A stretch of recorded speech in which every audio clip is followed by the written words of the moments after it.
Miseensonni waraanaa bilisummaa Oromoo waamicha nagaa gumii tokkummaa abbootii gadaa Oromoo uummataa fi dhaaba isaaniitiin dhihaateef simachuun hidhannoo hiikkatanii leenjiif giddugala leenjii xoollaa seenan qabiinsa isaaniin wal qabatee rakkoon isaan mudataa jiraachuu yeroo garaa garaatti ibsataa turaniiru. Sababuma kanaan hanga nyaata lagachuuttis ga'anii turan. Ebla 14 bara 2019 dilbata ganama taateen mooraa xoollaa keessatti isaan mudate ammoo rifaas isaa ta'uu bira darbee uummata mormiif gara daandiitti kan baase ta'eera.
Miseensonni waraanaa bilisummaa Oromoo mooraa leenjii xoollaa jiran kunniin dilbata ganamaa ciree irratti sooratinuuf dhiyaate summiin kan faalame ture jedhu.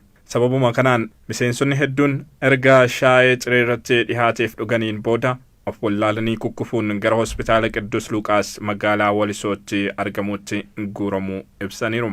Nuti kaleessa akka malee summiin nyaachisanii akka malee miidhaan ijoollee namni hafeeyyuu hin jiru akka malee miidhamne irraacha jechuun waan dubbadhu qabu kabira.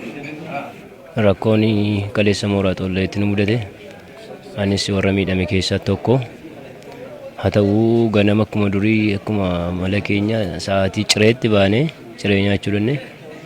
Gaafa ciree sana nyaachuu dannu jaallan keenya shaayee dhuguu jalqabne. Gaafa shaayee dhunnu shaayeen sun foolii ni qaba. Foolii ta'e tokko ni qaba. Fooliin sun immoo foolii summii aramaati. Sanaan booddee dhandhamne irraa inni kaanis nyaateera. Warra kaan dhangalaasnee kaane. Akkuma sanaan daqiiqaa 2-3 tun turin kukkufuu jalqabee namni. Anillee hagas yeroo sana miidhamne jaran kaasee qorichaatti geessaa ture. Gara olii sanatti gaafa geessinu hundumtu kukkufaa ture. Sanarraan kan ka'ee inni eeganas ga'eeti kan inni na kuffise anaan malee achitti nan kuffifne. Tureeti kan kiyya. Jaallan keenya baay'eedha kan yegguu sana miidhamanii.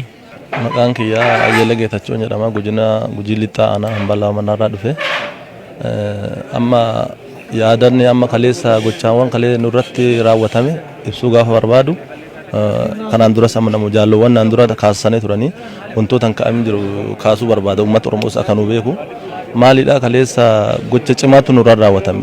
Waraana bilisummaa Oromoo qofa raawwachuu danda'een uummata hedduutti achi keessa dararamaa ture. Uummata hedduutti achi leenjaa kan turan jiranii isaan kanarra uummati bifa uummataatiin namoota dhufan baay'ee jira kan namoota kumaan laakkaman.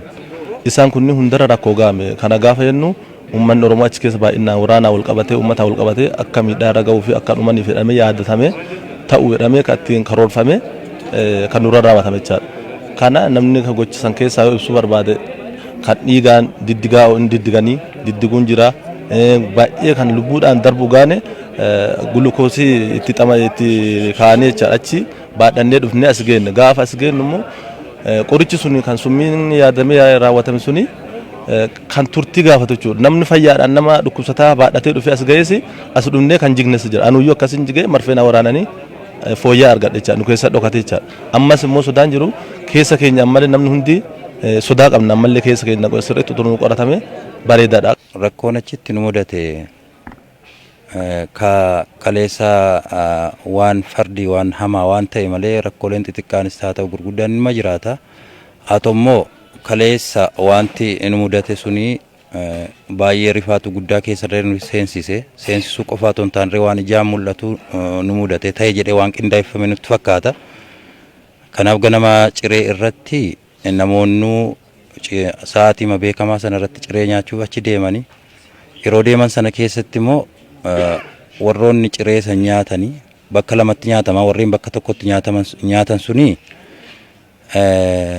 akkuma ciree nyaatanii deemanii kan baay'een isaanii uf wallaalanii gaggabanii kan ol deebisaatu jira kan baay'ee isaan dadhabsiisetu jira. Kanarraa ka'uudhaan nam tokko lama seenee kilinika achuma jirtu san geessine haa ta'u immoo namoota hedduu wal faana dhufee rifaatu guddaa keessa seenee waraanillee jeeqamee rakkoo ulfaataatu nu mudate. Namni rakkoon kun mudate baay'eedha. Yoo xiqqaate namoota gara 300tti kalakkaa'amu kunoo kaa'ama sitti argamu kanii ammallee achitti dhukkubsachaa jiranii akka jiranillee achitti warreen achi hafan jaallan kaan akka isaan nu himaa jiranidha. Namoonni 10 ammallee achi ciisaa akka jiranii galgala baasanii haga yoona mana yaalaa amma warri kun argatanirree argachaa hin jiranii achi jiru jechuudha. Ayyee kaleessa akkuma beekamu waraanni bilisummaa Oromoo dirree qabsoo irraa gara nageenyaatiin jedhamee eega dhufne gaafuma dhufaa jirru abbootiin gadaa dirree irratti hoggaan haasofsiisan walta'iinsatu jira. Walta'iinsi ragaa abbootii gadaatii fi miidiyaadhaan akkuma darbaa ture waliigaltee sanarratti hundoofneeti dhufnee gaafa sanqallee geenyu akka xoollee kanallee naqne akkuma mormii nuti gaafas mormii illee amma kallattumaan ifa ta'eeti kan mul'ate. Sanii waliin ergachi gallee booda waraanni bilisummaa Oromoo ganama cireesaa fudhatee gara dirree leenjii deema. Akkuma duraanii jenneetu yeroo ijoolleen ganamarraa ka'anii bakki nyaataa kun bakka lamatti hojjetama. Dhaqanii ciree fudhatan. Afaan irratti namni adda addaa dhageessisee foolii irratti illee waan fiduu qabaa sanaan booda nu waamanii hoggaa dhaqnee ilaalullee wanni kun akkuma kana ta'e ijoollee biraan akka isaan hin dhugne irraa dhorkine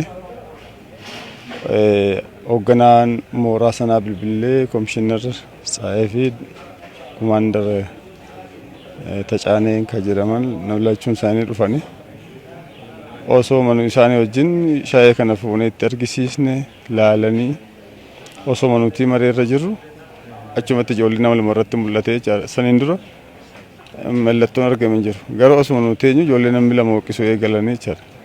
Isaan booda ijoollee kana dhiigaa wajjin ol deebisuu jalqabe gara mana yaalaa gashinee namni dhaawataan dabalamaa bulee bakkee kuffisuu ka'ee ittiin hammaatee sanaan booda mana yaalaatti guuruu jalqabne sanuma gaafannee heddummaatee jedhu kana gara hospitaalatti akka fe'aman taasifame eddan akka dhufne taasifame jechaadha.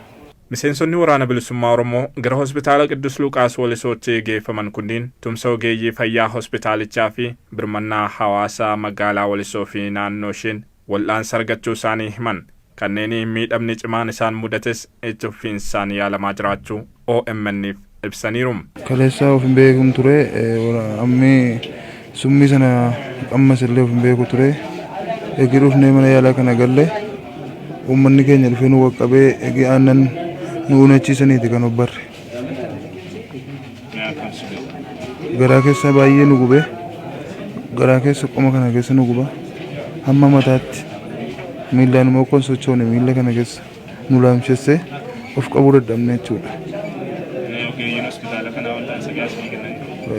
Akka hospitaalaatti wal'aansa gahaa arganneerra nutillee wal duukaa baay'eetu ture hanga kanatu nuffini uummanni illee dhufanii isaan gargaaruudhaani ogeessa asirraati wal'aansa arganneerra.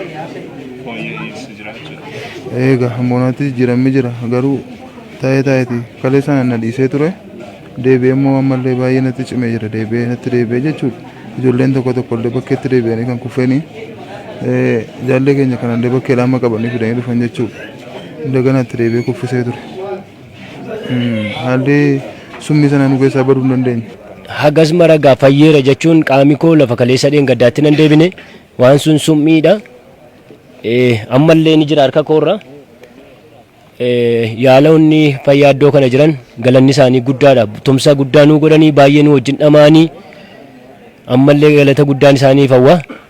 haa ta'uutii immoo isin ilaalla booddee wanta nuun jedhaniif sadarkaa nu irra geenye sichuma tilmaamanii nutti himu waan ta'eef ammaaf yaalumaaf teenyee jirra jechuudha. Akka waa tokkotti kan hin galateeffadhu uummata naannoo kanaa yookiin uummata Walisoo guddaan galateeffadha.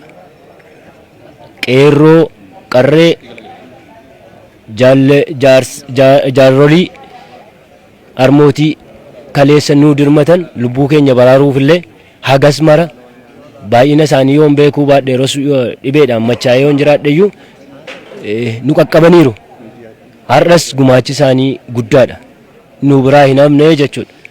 Ammallee uummanni keenya isaan qofatu hin ta'in bakka jiran maraa kaa'anii lubbuu jaallan keenya achi keessatti hafanii jiranii akka isaan baraaran hin labsan. Sanis immoo maanni ammallee kufaa jira. Jaallan koo na biraa hafan kufaa jiru. Hagas marallee du'ii irra hin geenye lubbuu du'aatu irra hin geenye malee baay'ee dararamanii jiru. Sun immoo hoonee jedhee namni nama jalaa dhaga'u hin jiru safaraa ta'eef maal dhibdiin ni jira mooraa sana keessa waan ta'eef isaanis immoo sana waan gochuu qaban xiqqoo hanqinanii qabu. Maaliif ofii isaaniitii of hoogganuu of ajajuu hin danda'ani raayyaadhaan hoogganamu isaaniyyuu hooggansa tokko jala ta'anii immoo nama hoogganuun baay'ee ulfaataadha. Namni nama ofii isaatii of hoogganuu danda'etu nama biraa hoogganuu danda'a. Kanaaf jaallan achitti hafanillee akka isaan nu yaalamaniif uummanni illee tumsanuu godhee isaan qofarraa abdii hin qabnu. Uummanni as jirullee uummanni naannoo kanaallee tumsanuu godhee uummanni Oromiyaa mara jiru keessa jirullee daandii barbaachiseen tumsanuu godhee akka isaan yaalamaniin ergaa koo dabarfadha. Iddoo as dhufnee namoonni fooyya'insa agarsiisan jiru. Gaarii haalli as keessatti wal'aansi ta'aa ture. Namoonni ogeessonni hundinuu humna qabaniitiin baay'ee irratti xiyyeeffatanii irratti hojjechaa turanii namoonni keenyillee aga tokko fooyya'insa agarsiisaniiru. Haa ta'uutii egammaallee ka fooyya'insa agarsiisnee ni jiranii dhukkubsachaa kan jiranii hin jiru.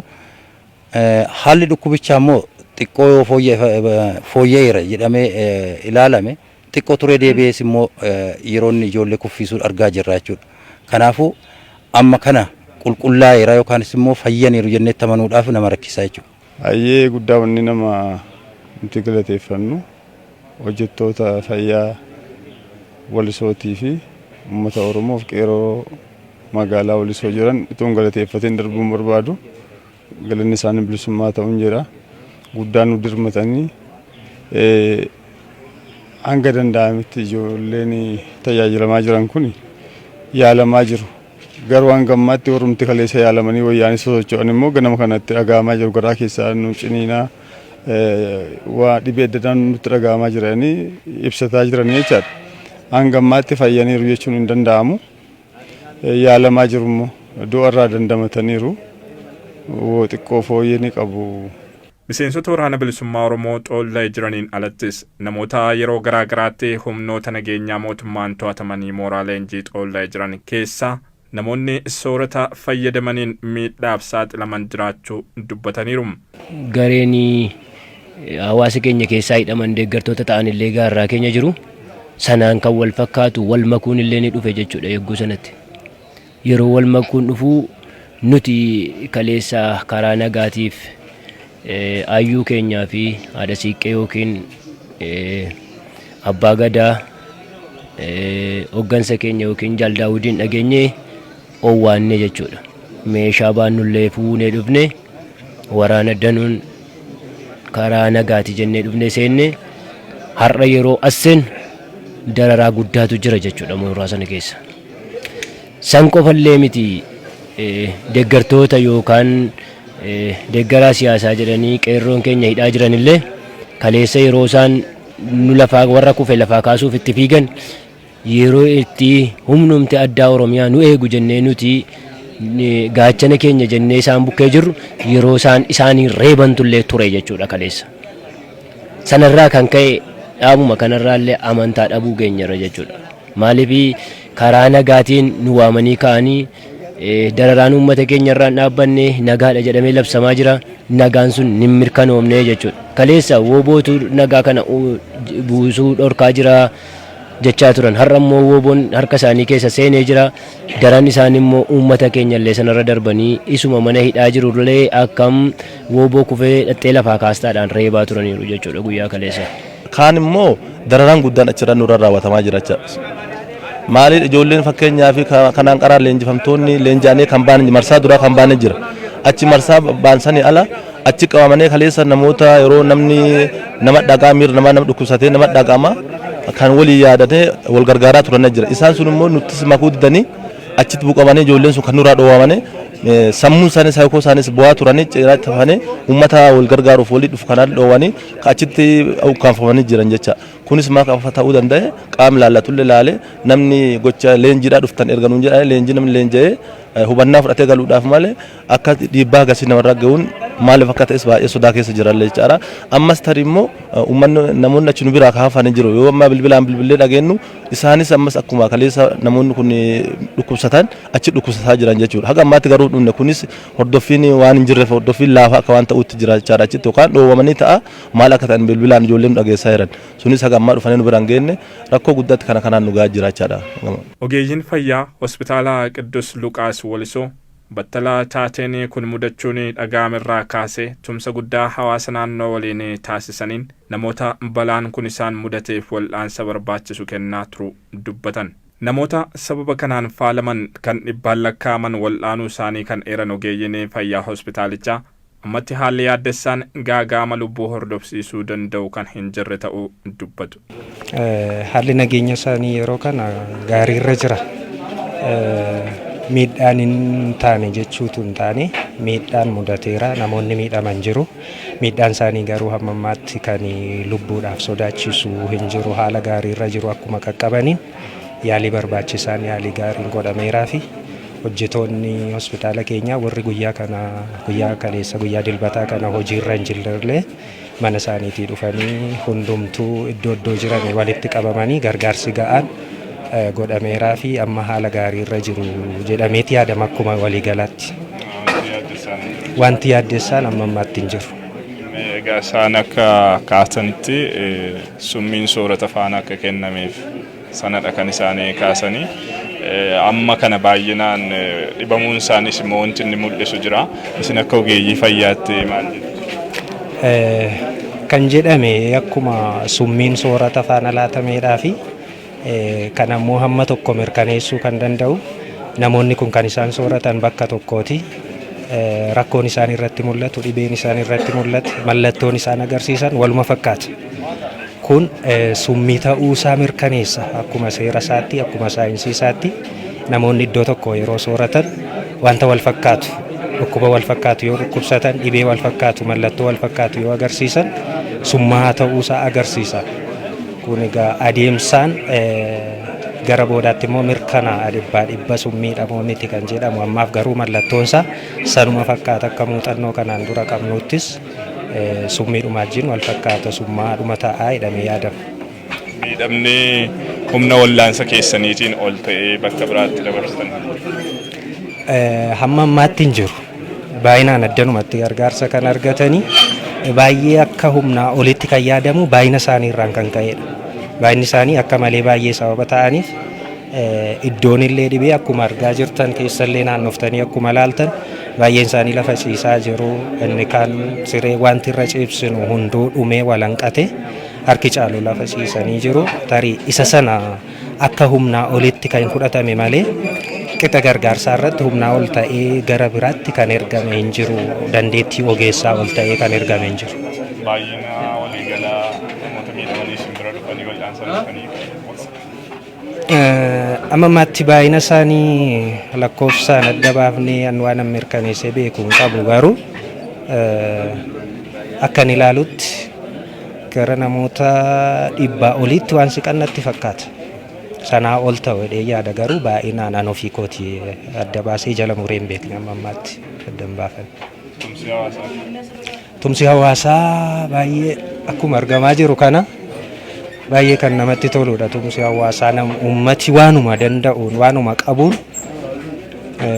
inni uffata qabu uffataan inni kophee qabu kopheedhaan inni nyaata qabu nyaataan waanuma sarka jiruun waasuma isaa danda'aniin waanuma isatti toleen gargaarsa guddaa gochaa jira uummati. Kaleessa sa'aatii isaan dhufan sanaa jalqabee hamma ammaatti kunoo soorata fiduudhaan ciree fiduudhaan waan hundumaa fiduudhaan uummati baay'ee gargaarsa gochaa jira. Gochichi dogoggoraan kan mudatedha yaada jedhu hin qabnu kan jedhan miseensonni waraana bilisummaa Oromoo kunniin haala jiru irratti sodaa qabna giddugala leenjii Xoollayitti deebi'uun ammoo fedhii keenya miti jedhaniiru. Kana duras fedhii keenya malee bakka sana taa'aa turre osoo iyyinuu achitti nuun geessinaa uummata Oromoo irraa nuun fageessinaa inni otoo himannu akka humnaatti kan nu fuudhanii deemanii deebi'anii immoo achi geenyee mari'annee haala tokko tokkoon isin deebisnee finnaa jedhan achiitti illee nuun deebisne fedha keenya malee achi turre. Summiin kun illee kan uummanni Oromoo ittiin nu baruuf nu kenname malee kan kana dura kan nu ajjeesuuf yaalaa turan achi keessatti balaa garaa garaa nurra gahaa ture. Nyaataan yoo ta'e rakkoo guddaa keessa turre, nyaata malee taa'aa turre, baay'ee gidirfamaa turre. Bulluqa keessatti wayyaa jijjiirraa tokko malee leenjarii kanaan leenjarii ittiin bosona baaliin achi keessa taa'aa jirra. Bulluqa keessa baay'ee haala rakkoo hamaa keessa turre. Gaaffii gaafannee turre, gaaffii keenya deebii nuun goone miidiyaa nu dhiyeessaa rakkoo keessa jirru himannaa jennaan illee nu dhiyeessuu didanii jechuudha.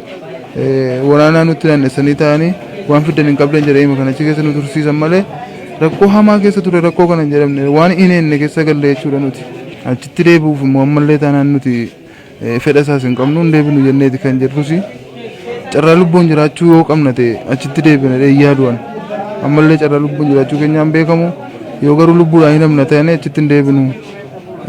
Waraanni fedhii inni qabus achitti deebi'uun miti. Achitti deebinaanis immoo du'uun keenya beekamaadha. Kan ammana iccitiin kun bakkee beellee waan nu dhiisan natti hin fakkaatu achitti nu deebisan. Kanaaf fedha achitti deebi'uu hin qabnu nuti. Taateen sun honee jedhee kan qophaa'ee qindaa'ee dhiyaate malee akka tasaa waan ta'e miti. Maaliif mooraa sana keessatti immoo isaanumtuu hidhamoodha. Humna addaa Oromiyaa yoo jennu hidhamoodha isaaniyyuu. Daangeffamoodha. Maaliif mooraa sana kan to'atu, mooraa sana kan ittisu, kan tiksu raayyaa ittisa biyyaati yookaan makkalaakaadha. Nuun immoo akka waadaa keenya irra jirutti akka walii galtee jalqaban waamaniitti raayyaan kiiloomeetirii 200 ol isinirraa fagaataadha kan ittiin dhumne. Garuu rakkoo kana eenyutu uume wanta jedhamu ammallee uummannis kan dhaga'u jechuudha. Shira kana kan xaxu haala kana kan qindeesse honee jedhee qopheessee ilmaan Oromoo jenosaayidii irratti geggeessuudhaaf kan qindeesse kun eenyu akka ta'e akka qoratamu. Wanta akkasii waan dogoggoraa jechuu hin dandeenyu nuti. Maaliif bakki nuti itti leenjinu suni waajjira guddaa yookaanis immoo bakka leenjii guddaa waan ta'eef sirna qabaa, deemsa qabaa yookaanis immoo sakattaaf eegumsa mataa isaanii qabaata waan ta'eef kun akka tasaa waan uumame waan nama jechisiisu tokko illee hin jiru jechuudha. Maaliif nuti illee ka'achi seenne eegumsi namoota kanaaf isin taa darbees immoo eegumsa mataa isaanii qabuudha malee warreen achi dhaabbatanii naannaa sana marsanii eegan sunillee nuun nu eegu seeneetti tabdanne maleessa akka isaan unuuf jecha achi hin dhaabbanne waan nutti agarsiisu tokkodha jechuudha. Tarii shakkii nurraa qaban irraatiin meeshaa baatanii achitti nu eegu malee nagaa keenya yookaanis immoo fayyaa keenya eeguudhaaf yookaanis immoo haala naannoo sanaa to'achuudhaaf akka achi hin teenyerre kan nu mirkaneesse tokko ni jira jechuudha. Nuti akka keenyatti erga achi gallee rakkoon ni jira. Rakkoo jiru kana gaggaafataa jirra.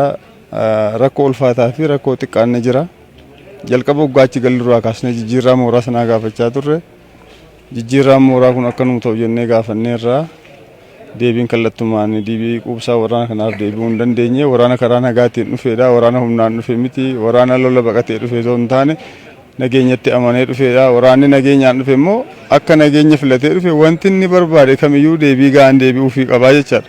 Gaaffii inni gaafate gaaffiin mirgaa sirrii ta'e deebi'uufii ga'a jechaadha. Garuu gaaffiin sirriin nuun deebine deebii sirriin waan nuuf hin laatamnee fi akka mooraa sana turu taasifame qilleensi illee nuun hin taane jechaadha. Haa ta'uutii dhimma dhiyeessii tokko xiqqoo jirtu irratti ishee waan hojjetti waliin furaa turreedha.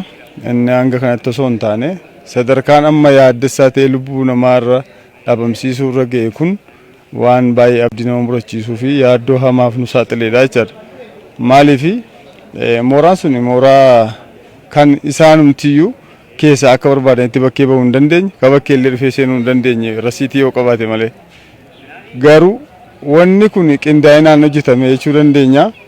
Akkamitti kaleessas nuti waadaan jiru waraana bilisummaa Oromoo kanaa fi tika guddaa godhama gama nageenya isaatiin fayyaa isaatiin hundumaan iyyuu akka jedhutti waadaan jiru. Kun akkamitti mana nyaataa tokko keessatti rakkoon akkanaa uumamuu danda'a osoo mooraan tika guddaa qabu akkanaa osoo jiru mooraa salphaa miti jechaadha. Kaleessa halkan ijoollee achirraa miidhamanii jiranii konkolaataan akka dhaquuf illee qeerroon deeggarsa goona yeroo jedhamu mooraan sun galuu hin danda'amu jenni. Raayyaan ittisa biyyaa yoo seenuu hin danda'u yoo waraqaa ittiin dhaqe yoo qabaate malee. Kun mooraa sana keessatti kun raawwatame jechuun wanna akka tasaatti ta'e wanni jedhamu hin jiru. Maaliif istoora qorichaatii fi istoora nyaataa miti kan wal bira jiru jechaadha. Addaan baafamee jira waan ta'eef kun mootummaan ofuma isaatii of qulqulleessuu fi hawaasa Oromootii fi waraana bilisummaa Oromootti nagummaa isaa mirkaneessuuf qaama kana raawwate qabee uummatatti mul'ise seeratti dhiyeessu yoo ta'e ammallee balaa hammaataan gara fuulduraatti ni ka'a jedhee tayyaadha. Fedhii kan biraa tokko illee hin qabnu nuti. Mooraa Xoollee jalqaba gaafa seennu hin seennu mooraa Xoollee kan federaalaatii jenne jechuudha. Bobbaqalaa Garbaa dhufanii gaafatamanii iyyoo mootummaan achumatti qindaa'ee achumatti leenjitu jennaan tolee karaa nagaatiin erga dhumne nagumaan xumuranne jennee danne jechuudha. Garuu amma mooraa Xoolleetti wanti qindaa'e sun waan balaa waan jabaadha waan ta'eef waraanni kun fedha mooraa Xoolleetti deebi'ee leenjii kana xumurachuullee kan hin qabne ta'uu isaati. Akka kiyyatti hin qabu waan jechuudha achitti. Ayyee.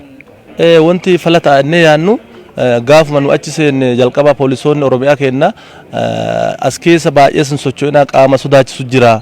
Qaama lubbuu keessaniif sodaatamu jira nuti rooba keessas dhaabannee halkanis eegaa jirra jedhaa nutti himaa turan. Gaafa kaaninu diina maaltu jira dhaa sodaachaa ture. Yoo halkan rafnu maaltu nurra uumama. Nu leenjiidha eegadunne rakkoon nurra ga'u maal tirannee sodaataa bula. Hirriba gahaa arganu halkanuyyuu. Maaf jecha isaan nuun jedhu shakkii qabna nu. Kanaafuu kana amma waan kan dhageenyu oduu shakkaa turre rakkoon kun immoo nurra ga'e argine amma qaama argine yoo amma kaasi nuti amma nama seeraan buluu jiru yookaan ajaja seeraa jala yookaan barumsarra jiru amma si fuudhanii nu deemuu dirqamaanis deemuu dandeenya yookaan amansiisanii nu deemsuu danda'an jennee yaan gaafa deemnu immoo rakkoon nurra uumante kun amma immoo hagaa ol nurra raawwatannee sodaataa jira kanaafuu falli nu godhamuu qabu achi deebi'u sodaa waan qabnuu fi qaama laalatu qaama mootummaalleen kallattii san nu jijjiiree kallattii biraati yookaan leenjii fudhachuu qabnu nu kennee bareedanna nu achi deebi'u sodaa guddoo qabnam yookaan dirqiidhaan nuuf deemuu danda'an nu seera jala jiru barumsarra jiru amma oo deemne immoo maaltu nurra ga'uu danda'a kan ammoo mootummaa yaaddoo sodaa keenya nurra beekee fala nu kennuu qaba kallattii nu jijjiiruu qaba inni nuti sodaa qabnu ammallee haala baruu barsiisuu san keessatti wal amantaatiin akkaataatti barachuu dandeenyu ammallee baay'ee rakkisaadha jechuudha. Maaliif wanti kaleessa dhuguma araarri kun sirriidha yookaanis immoo wal amantaan jira jedhamee itti yaadne suni yeroo haala akka kanaatiin fashalatee yookaanis immoo haala akka kanaatiin shakkii nama keessatti uumu fuuldurattirree waliin tarkaanfachuuf yookaanis immoo haala baruu barsiisuu sana bifa tasgabbii ta'eetiin deemsisuudhaaf baay'ee nama rakkisaa jechuudha. Kun sodaa keenya kan biraan wanti nuti dhaamnu dhugaa dubbachuudhaaf haala jijjiirama biyya kana keessatti dhufe keessumaati haalli karaa siyaasaa argamaa jiru kuni qaawwa fuulduratti nama deemsisu yookaanis immoo keessa seenaniillee hojjechuu nama dandeessisu waan jedhu abdii waan qabaanneef itti seenne akkasumas immoo waamicha dhaaba keenya dhageenye akkasumas waamicha uummata Oromoo bal'aa dhageenye oowwaannee fi haa ta'uutii wanti amma deemamaa jiru kun shakkii keessa nu gasheera. Kanaafiyyuu xiyyeeffannoon itti taamee tokkummaa Oromoo kan duubatti hin deebisnee fi shakkii Oromoo keessatti kan hin uumne mootummaan keessa isaa qulqulleeffachuu qaba jechuudha. Kanaafuu kun yeroo ammaa kana keessatti haalli amma keessa jirru kun gocha nama raawwatamaa jiru kun akka tokkummaan Oromoo fuulduratti hin tarkaanfanneef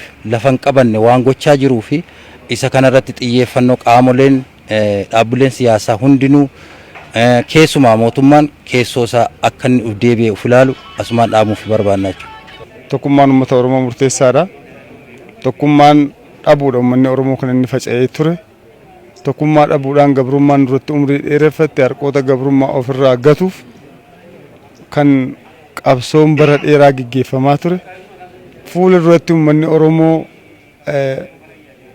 bakka hawwii isaatii akka ga'uu fi bilisummaa isaa akka argatuuf tokkummaan humna tokkummaan riqicha ittiin bilisummaatti ce'anidha. Tokkummaan jabina uummanni Oromootiif dhaabbileen siyaasa Oromoo tokko ta'anii tokkummaa irratti akka mari'atan waamicha kiyya dabarsa. Akkasumas qeerroon bilisummaa Oromoo jiran jabinaan tokkummaa dhaabbilee siyaasaa faca'anii jiran tokkummaa irratti deebisuu fi jabinaan hojjetuu qaban wal dhiibuu fi wal nyaachuu wal gundubuu dhiisanii dhimma Oromoof Oromiyaa irratti akka mari'atan ammallee dabalee waamicha kiyya dabarsa. Kanaaf rakkoo hammaataan lubbuu namaarra ga'e illee hin jiru. Iddoo kanaatiif gara fuulduraatti gaaffii mirgaa qaban gaaffii siyaasaa qaban gara nagaatiin gaafatanii deebii akka argatan nuufillee gaaffii nuti gaafanne akka nuu deebi'uun dhaamsa kiyya dabarfachuu barbaada jechuudha. Jiraattonni magaalaa Walisoo fi naannoo ishee taateen kun mudatee battala waraanni bilisummaa Oromoo hubaatii isaan mudateef gara hospitaala magaalichaatti geeffaman irraa eegale tumsa barbaachisu gochuun gaaga'ama mudachuuf malu hir'isaniiru. Ani baay'ee kaleessaa yeroon dhaga'u baay'ee natti dhaga'ame. Kana namni kana godhees Waaqayyoo isatu wanti isaaf wanti ta'u Waaqatu beeka. Garuu ani ugaa baay'ee natti dhaga'ame. Maaliif namni nama ta'eeti namaaf kana yaade kana karoorfateeroo godhu keessa koo baay'ee alkaan ugaa rabbi alkaan hin qibne keessa koo baay'ee natti dhaga'ame. Kaleessaan naan dhufuu maa hin qabne zimmi jedhee harkum duwwaa dhufe mana qaqqabeenyaan deemuu ijoolleen nan dhabe achumaan aannan ishuun mana koo keessaa ishii jirtutti xiqqoo ishiitti dabaleen ishii kana yoo fooyya'e jechaaf kana waanum inta guddaadha ta'e otoo hin ta'in waanum sammuu kootiif sila natti dhaga'ame ishuun kana gochuudhaaf jedhee tanan. Edaa amma saayitii 6 akkasii saayitii 5tti as keessa hospitaala Qudus Luqaas kana keessa kan hin ture jechuudha. Baay'ee waan si gaddisiisu. Maaliif kana ta'a? Karaa nagaatiin jedhamee erga karaa nagaatiin galame maaliif summiin dhumu? Yoo akkasii maaliif dirree waraanatti bosonatti maaf hin dhumi? Warri wayyoo kan immoo warri immoo miidhamne xiqqoo wayyaa qabanus jiru. Isaan as keessaa miidhamanii ciisaaran karaa nama 300ti. Ammayyuu kan irra jiran ciisaaran bakka siree argitaniitu. Karaa fuulduraattis isaan faana jirra. Hanga dhumaattis fuuldura jaraarra nutu dhumee isaanitti darba malee otoo nuti jirru waraanni adda bilisummaa hin tuqamu. Hadhas taanaan boruu qeerroon adda bilisummaa Oromoo jara dura jirra. Jara dura of wareegna. Amma qabnuun hanga isaan wayyaanii asii baanutti hamma dandeenyuun hamma humna keenya fuuldura jaraa jirra. Tumsi hawaasa naannoo kun har'as kan itti fufe yoo ta'u barattoonni manneen barnootaa magaalaa Walisoo fi naannoo ishee barattoonni yuunivarsiitii Amboo kaampaasii Walisoo qeerroo fi jiraattonni magaalota Walisoo Diilallaa fi Tullu Boolloo hiriira ba'uun gochicha balaaleffataniiru. Qaamoleen miseensota waraana bilisummaa Oromoo kanneen balaaf saaxilan hatattamaan qulqullaa'anii seeratti haa dhiyaatanii mootummaan namoota madda rakkoo ta'anuuf jalatti hammatee deemuu irra keessoo isaa yoo qulqulleesse wayya. Koreen teknikaa qabiinsa waraana bilisummaa Oromoo mooraa seenee irratti hordoffii barbaachisu gochaa hin jiru. Aggaammii waraana bilisummaa Oromoo miidhuuf taasifamu kamiyyuu callifnee hin ilaallu yaadonni jedhan dhaadannoowwan hiriira kanarratti dhaga'aman keessaati. Daandiin Walisoo keessaa qaxxaamuruun kibba lixa Oromiyaa giddugala biyyaan wal quunnamsiisu cufamee ooleera. Sochiin geejjibaa fi dhaabbilee daldalaa biroos sababuma kanaan ugguramee oolu wayitaa hojiif girastu irratti agarreerra.